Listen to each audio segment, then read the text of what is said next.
जय गुरु जी, शुक्राना गुरु जी, अनंतम अनंतम शुक्राना गुरु जी। जय माता दी, हरे कृष्णा, राधे राधे। संगत जी, बहुत ही डिवाइन सत्संग आज मैं आपके साथ शेयर करने वाली हूँ। लेकिन संगत जी, साथ ही बहुत बड़ी सीख भी आज आपको मिलने वाली है इस सत्संग के माध्यम से। संगत जी, सही कहते हैं कि पांचों उंगलियां एक जैसी नहीं होती। संगत जी, हम सभी का अपने भाई बहन से बहुत प्यार होता है, लेकिन सबसे बड़ा दुख तो वही होता है जब वही अपने हमें गलत चीज़ों में फंसा देते हैं और हमारे ऊपर इल्ज़ाम लगाते हैं। और जो भी हमने उनके लिए किया होता है, जो भी हमारे अच्छे कर्म हैं, उनके लिए एक अच्छी भावना रख के जो हमने जिम्मेवारियां निभाई होती है, वो फिर एक सेकंड में वो कुएं में डाल देते हैं। या यूं कहूँ कि वो सबसे बड़ी ऐसी दुर्घटना हमारे जीवन की होती है जिससे बाहर आना मुश्किल ही नहीं, नामुमकिन हो जाता है। क्यों? क्योंकि संगत जी, वो कुछ ऐसे रिश्ते होते हैं जिनकी टीस जो है ना, वो कलेजे को हमेशा छलनी करते हैं। ऐसा ही एक सत्संग मैं आपके साथ शेयर करने वाली हूँ, एक आंटी जी का, और एक सत्संग उनका बाद का भी है, रिसेंट का, वो मैंने लास्ट में एडिट किया है। संगत जी, आपसे भी एक रिक्वेस्ट करना चाहूँगी कि ये जो चीज़ आपको इस सत्संग में आज जानने को मिलेगी, अगर आपके आसपास ऐसा हो रहा है तो पहले ही संभल जाइए। क्योंकि संगत जी, आजकल जो है रिश्ते खून के नहीं बल्कि पानी हो चुके हैं। पता नहीं क्यों ये कलयुग की ऐसी मैं क्या कहूँ कि हवा चल गई है कि ऐसा हर दूसरे घर में देखने को मिल रहा है। संगत जी, सच है पर कड़वा है। क्यों? क्योंकि सच हमेशा कड़वा ही होता है। संगत जी, आजकल जो भी युवा लड़के लड़कियां हैं, या युवा ही क्यों कहूँ, इवन मैरिड और भी जो पर्सन है, बड़े बड़े बच्चे हैं, वो भी जो है इस सिचुएशन में फंसे हुए हैं कि वो कहीं अफेयर की वजह से अपनी फैमिली के ख़िलाफ़ हो जाते हैं। तो ऐसा ना करें। अगर कोई सत्संग सुन रहा है और उनके आसपास ऐसी सिचुएशन है तो उनको समझाएं और थोड़ा सा खुद भी संभलें, क्योंकि ये वो रिश्ते हैं जो आपके जीवन की दशा दिशा बिल्कुल ही ख़राब करके रख देते हैं। और फिर हमारे पास सिर्फ पछतावे के और रिग्रेट के कुछ भी नहीं बचता, और हम सिर्फ और सिर्फ रोते रह जाते हैं या उन सिचुएशनों से भागते रह जाते हैं। और फिर मन में एक दर्द लेके हम सारी ज़िंदगी जीते हैं। हम जितना मर्जी कह लें कि हम भगवान की रज़ा में रहते हैं, गुरु जी की रज़ा में रहते हैं, अब हमें फ़र्क नहीं पड़ता। लेकिन सच्चाई तो ये है संगत जी, ये जो रिश्ते हैं ना, इनका दिया हुआ धोखा जो है वो सारी उम्र याद रहता है। और संगत जी, पर्सनल अनुभव से भी बता रही हूँ, इतने हज़ारों केसेस मैंने अपने रीडिंग कैरियर में भी देखे हैं, स्पिरिचुअल लाइफ में भी देखे हैं, और आसपास डेली देख रहे हैं। थोड़ा सा संभल जाइए, अपने परिवार को संभालिए और अपने जीवन में जो है ये गलती करने से बचिए। और गुरुजी महाराज से अरदास करती हूँ कि जैसे धीरे धीरे इनकी लाइफ ट्रैक पे आई है, वैसे सबकी ज़िंदगी ट्रैक पे आए, और जो सिचुएशन इन्होंने फेस की वो सिचुएशन कोई भी फेस ना करे। ये मेरी महाराज जी आपसे अरदास है। और इस सत्संग को संगत जी सिर्फ एक सत्संग के नज़रिए से नहीं, लेकिन ज़िंदगी को एक बहुत बड़ी सीख देने के नज़रिए से भी देखिए। और इस सत्संग को जितना ज़्यादा हो सके बाकी संगत जी के साथ बाकी प्लेटफॉर्म्स पे शेयर कीजिए, ताकि ज़्यादा से ज़्यादा संगत जी, ज़्यादा से ज़्यादा लोग इस सत्संग को सुन के इसकी जो सीख है वो अपने जीवन में उतार सकें और गुरुजी महाराज आपके जीवन में खुशियाँ लाएं। यही मेरी अरदास है, और ऐसी किसी भी सिचुएशन में आप ना आएँ, यही मेरी अरदास है। आइए अब हम आंटी जी की वाणी में ये सत्संग सुनते हैं। जय गुरु जी संगत जी, जय गुरु, शुक्राना गुरु जी। मैं अपना सत्संग मंत्र जाप से स्टार्ट करना चाहूंगी। ओम नमः शिवाय, शिव जी सदा सहाय। ओम नमः शिवाय, गुरु जी सदा सहाय। जय गुरु जी, शुक्राना गुरु जी। संगत जी, यह मेरा दूसरा सत्संग है। वैसे तो न जाने मैं कब से गुरु जी से जुड़ी हुई हूँ, बट यह बात 2019 की है। जैसे कि मैंने पहले सत्संग में बताया था कि मेरे पेरेंट्स नहीं हैं और हम 3 बहनें हैं, एक बड़ी है और एक छोटी बहन है। मेरी शादी 2005 अक्टूबर में हुई थी। मेरे 2 बेटे हैं। शादी के बाद मैं रोहिणी अपने ससुराल में रहती थी कि अचानक मेरी बुआ, जो मेरी दोनों बहनों के साथ रहती थी, उनकी डेथ हो गई 2009 में। मैं अपने पति के साथ और अपने बड़े बेटे, जो उस समय 2 साल का था, अपनी बहनों के साथ रहने लग गई, पास आ गई उनके घर पे।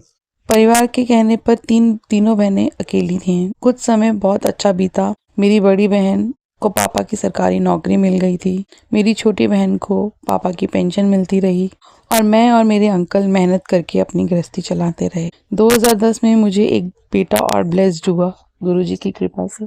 सब सही चल रहा था। हम तीनों बहनें और मेरे अंकल और बच्चे एक साथ रहने लगे। कुछ समय पश्चात मेरी बड़ी बहन जो 150 किलो की थी, उसने अपना पतले होने का ऑपरेशन करा लिया, बैरिएट्रिक सर्जरी करा ली संगत जी उसने सरकारी खर्चे पे, और वह कुछ ही महीनों में बहुत पतली हो गई। हम उसके लिए रिश्ते ढूंढने लगे। एक दिन मेरी बड़ी बहन बोली मुझे कि तुम लोगों को एक व्यक्ति से मिलवाना है, मैं उससे शादी करना चाहती हूँ। मैंने बोला ठीक है, मिलवा दो, क्योंकि मैंने भी संगत जी लव मैरिज की है और बिना माँ बाप के लाइफ बहुत स्ट्रगल किया है। तो जीवन साथी का होना बहुत ज़रूरी है। कोई भी किसी को ज़िंदगी भर नहीं संभाल सकता। तो मेरा खुद का मानना है कि शादी करनी चाहिए, अकेली लाइफ नहीं जी सकते आप। वो एक दिन उनके घर ले आई, हमारे अपने घर ले आई और हमसे मिलवाया। पता नहीं संगत जी उस व्यक्ति से मिलकर कुछ अच्छा नहीं लगा। वह मुझसे बात करते समय नजरें चुरा रहा था, जबकि मैं छोटी हूँ और वो मेरे से बड़ी बहन है, तो रिश्ता भी बड़ा हुआ। बट लेकिन जितना स्ट्रगल मैंने किया, जितनी अक्ल मुझे दुनियादारी की है, मेरी बड़ी बहन को कभी नहीं थी, क्योंकि वो 150 किलो की थी। वो एक चेयर पे बैठी रहती थी, वो हिल भी नहीं पाती थी। बहुत मुश्किल से उसके शूज़ भी हम पहनाते थे, उसको सॉक्स भी हम पहनाते थे, सारा उसका भी हम करते थे। बहुत मुश्किल से अगर कहीं ले जाना तो हाथ पकड़ पकड़ के ले जाना पड़ता था उसको। खैर, तो उसे ये तो मुझे बताया था कि वह पहले से शादीशुदा है, लड़का जो था, और उसका कोर्ट केस चल रहा है डिवोर्स का। उस समय तो मैंने कुछ नहीं कहा। जब हम उसकी इंक्वायरी करने गए अमृतसर, तो पता चला कि ना तो उसका अपना घर था और ना ही उसकी डंकी फैमिली थी। जो भी उसने मुझे बोला वह सब झूठ था। शादीशुदा के साथ वह एक 8 साल के बच्चे का बाप भी था। हमारे पूरे परिवार ने उसे बहुत समझाया कि तुझे बहुत अच्छा लड़का मिल जाएगा, तो इससे मत कर। लेकिन वह एक लालची इंसान था। वह मेरी बड़ी बहन की सरकारी नौकरी और हमारा घर देखकर उसे शादी करना चाहता था। लेकिन वही हुआ जिसका मुझे डर था। इन दोनों ने कंझावला कोर्ट में शादी कर ली और हमें एक दिन पहले बताया कि कल मेरी शादी है। हमने भी वैसे ही शादी अटेंड की जैसे हमें बुलाया फॉर्मेलिटी से। शादी के बाद हमने पूछा कहाँ रहोगे, तो बोली मैं गवर्नमेंट एकोमोडेशन अप्लाई कर रही हूँ। जब मेरे पति टूर पे रहेंगे तब मैं यहाँ रहूँगी तुम लोगों के साथ। हमने कहा ठीक है, कोई प्रॉब्लम नहीं है। कुछ समय बीता, उसने अपनी औकात दिखानी शुरू कर दी। 10 जून 2019 को मैं और मेरे पति, बच्चे और छोटी बहन ड्राइंग रूम में खाना खा रहे थे। मेरी बहन का पति जानबूझकर हमें तंग करने लगा। छोटी बहन के बोलने पर उसने उस पर हाथ उठा दिया। ये देखते ही मेरे पति उसे बचाने के लिए उठे, तब उसने मेरी पति पर भी हाथ उठाया। झगड़ा बढ़ गया। तब मेरी छोटी बहन ने पुलिस बुला ली। पुलिस के आने पर मेरी बहन और उसके पति को सीधा हॉस्पिटल ले गए और हमें थाने में रखा। हमें लगा कि अभी सबको समझाकर घर भेज देंगे, हमारी सारी बातें समझा बुझा के हमें घर भेज देंगे। हम सारी रात थाने में रहे और सुबह हमें वहाँ पर जब हम बैठे थे थाने में, तो सुबह हमें आकर कहा गया कि आप सबने अपनी बहन को पीट कर उसका बच्चा मार दिया, जबकि ऐसा कुछ हुआ ही नहीं था। वो तो जानबूझ के हमसे पंगे ले रहा था। और उसके बाद जब मेरी छोटी सिस्टर ने बोला उसे कुछ, तो उसने उसके ऊपर हाथ उठा दिया, तो जबकि ऐसा कुछ भी नहीं था। बहन को तो किसी ने हाथ तक भी नहीं लगाया था। उन दोनों ने हमें झूठे केस में फंसा दिया। हम बहुत डर गए और हमें एसएचओ के कहने पर अपनी बहन और उसके पति से माफ़ी भी मांगी, पर उन लोगों ने हमारी एक भी बात नहीं सुनी। पर गुरुजी की कृपा से हमें पुलिस वालों ने अरेस्ट नहीं किया और कहा कि आप अपनी बेल करवा लें। हम 1.5 महीना घर से बाहर रहे। संगत जी, वो जो कष्ट था ना, इतना बड़ा कष्ट था, लेकिन गुरुजी की कृपा से हम बहुत बचते रहे, बहुत पल पल बचते रहे, पल पल। लेकिन उन्होंने कोई कसर नहीं छोड़ी हमारे ऊपर। हमें मतलब एक सगी बहन ने हमारे साथ इतना बुरा किया। हम बेल कराने जाते थे, हमारी बेल के लिए वहाँ पैसे चढ़ा दिए जिनकी बेल नहीं होनी चाहिए। हमने कहाँ से अप्रोच लगाई, हमने कितना पैसा खर्च किया। मतलब हम दिन रात उस टाइम रोते थे। हम 1.5 महीना मैं अपनी नंद के घर में रही, जबकि मेरे हस्बैंड को शर्म आती थी कि मैं अपनी बहन के घर पे ससुराल में रह रहा हूँ। उसको कहीं कितनी बार तो ऐसा होता था कि हम गाड़ी में सोते थे, कभी हम कहीं इधर उधर चले जाते थे, लेकिन हम उनके घर नहीं जाते थे। अगर घर जाते थे तो उनके घर में कुछ ना कुछ लेकर जाते थे, कभी राशन पानी, कभी दूध ब्रेड, कभी कुछ क्योंकि अच्छा नहीं लगता। भाई एक आध दिन की बात हो तो वो अलग बात होती, लेकिन 1.5 महीना है। संगत जी, गुरु जी ने बहुत हमारे ऊपर कृपा करी, बहुत बहुत बहुत कृपा। जब गुरुजी को जोड़ना होता है ना, तो वो अपने भक्तों के साथ ऐसे ही जुड़ते हैं, ऐसे ही करते हैं, ऐसी परीक्षा लेते हैं। बट बहुत हिम्मत दी गुरुजी ने, बहुत। पहले तो हम रोते रहे, थाने के आगे खड़े होकर रोते रहे, जिसके हमारे रिश्तेदार वो तक बोलने लगे कि सगी बहन ने ऐसा किया। विनाश काले विपरीत बुद्धि, ऐसा होता है। सॉरी संगत जी, सॉरी गुरु जी, मैं थोड़ी सी इमोशनल हो गई। हम जब छिपते रहे तब रिश्तेदारों के तब तक हमारी बेल नहीं हुई। इस दौरान गुरुजी का बर्थडे आया 7 जुलाई को। हम सब ने डिसाइड किया कि हम सब अपनी नंद के घर गुरुजी का बर्थडे सेलिब्रेट करेंगे और सत्संग करने की तैयारी करने लगे। सत्संग शुरू हुआ और सबकी आंखों से गंगा जमुना बहने लगी। न जाने वो कौन से कष्ट थे जो आंसुओं के बहाने हमारे गुरुजी ने कटवा रहे थे।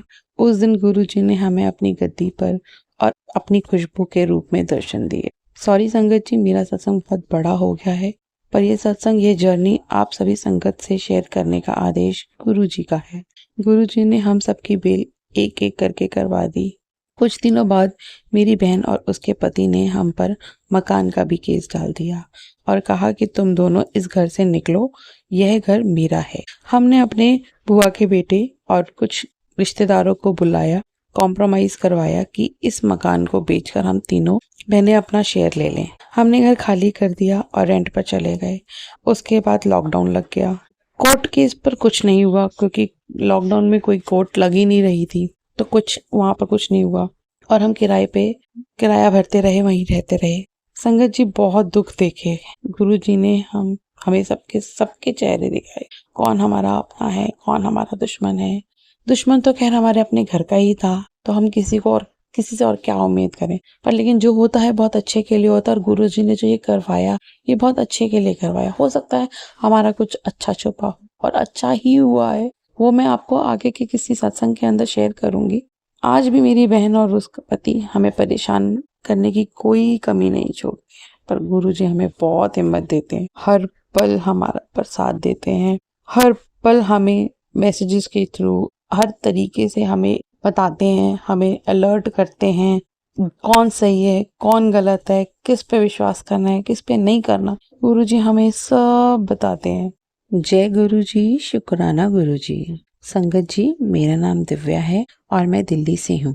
मैं अपना तीसरा सत्संग शेयर कर रही हूँ। संगत जी, गुरुजी की हम पर और हमारे परिवार पर असीम कृपा है। गुरुजी हमें बहुत ब्लेसिंग देते हैं। कभी तितली रूप में दर्शन देते हैं, कभी मोर रूप में, कभी ओम रूप में, कभी अपनी खुशबू के रूप में, कभी सत्संग में, कभी FB, इंस्टा, व्हाट्सएप में मैसेजेस द्वारा सत्संग में। पर समझ नहीं आ रहा कहाँ से शुरू करूं। संगत जी, मेरे 2 बेटे हैं, एक 16 साल का है और एक 13 साल का है।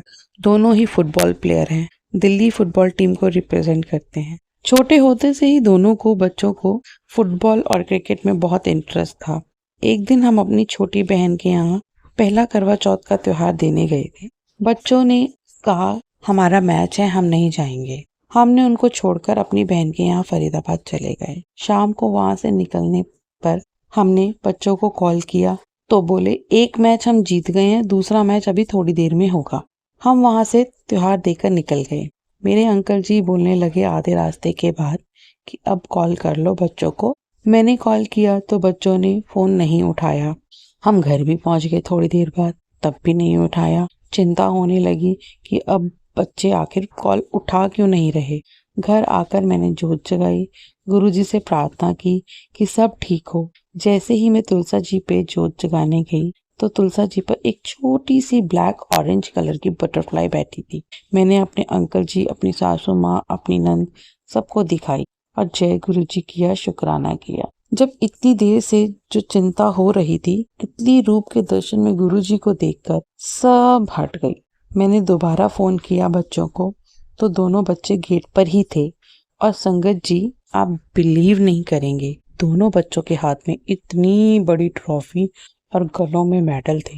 देखकर आंखों से आंसू निकलने लगे। तभी दोनों को गुरुजी के आगे माथा टिकाया और शुक्राना किया। ऐसे हैं हमारे गुरुजी। गुरुजी अपनी संगत को कभी परेशान नहीं देख सकते, वे हर पल हमें ब्लेस्ड करते हैं। जय गुरुजी, शुक्राना गुरुजी। संगत जी, मैं अब अपनी वाणी को यहीं विराम देती हूँ। जय गुरुजी, शुक्राना गुरुजी।